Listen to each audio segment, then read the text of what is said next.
বন্ধুরা, আজকে আমি এখানে নিয়ে নিয়েছি রুই মাছ। এই রুই মাছ আমি রান্না করব। প্রত্যেক দিন তো আমার ভিডিওতে দেখতে পান, প্রত্যেক দিন এই মাছ আমি লবণ হলুদ নিয়ে নিয়েছি। এখন রুই মাছটাকে আমি কাঁচকলা আলু দিয়ে আমি তরকারি করব। আজকে আর মাছ মশলা করব না, এটা ভাল লাগে না রোজ রোজ একই জিনিস। আজকে বকুল কিচেনে হবে রুই মাছ। আজকে রুই মাছটাকে করব।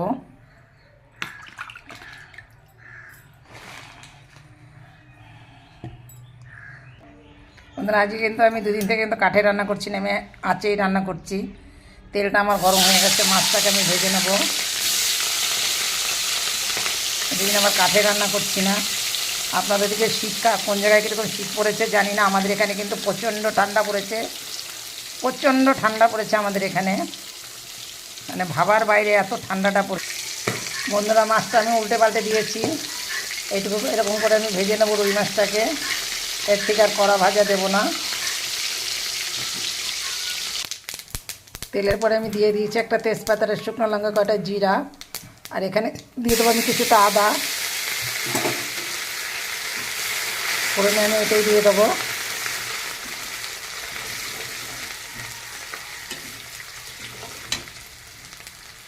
এখন এখানে আমি দিয়ে দেবো আলু আর কাঁচকলা নিয়েছি।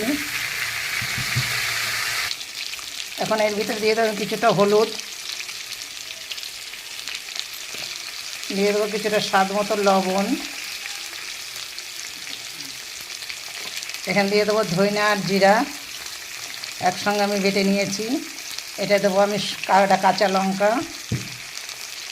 বন্ধুরা, আমি কিন্তু জল দিয়ে দিয়েছি। এখন তরকারিটা আমার ফুটবে।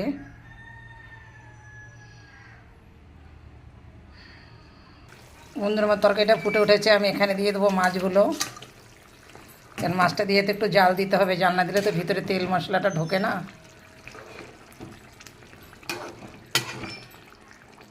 আজকে দেখুন কত প্লেন রান্না করেছি আমি, একদম কাঁচা লঙ্কা চিড়ে দিয়ে একদম প্লেন রান্না, আমাদের গ্রামের প্লেন রান্না।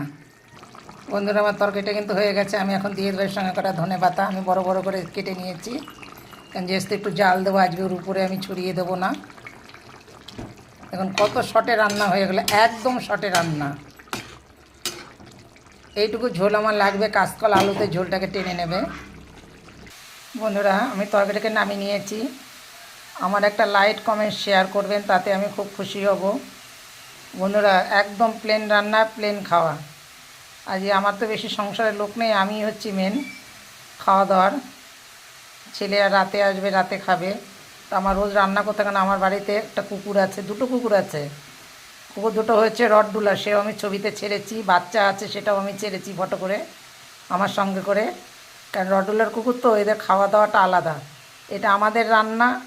কুকুরের জন্য আবার মাংসটাকে জুস করব, সেই জুস করে ওকে ভাত দিয়ে দেবো। সবাই ভালো থাকেন, সুস্থ থাকেন।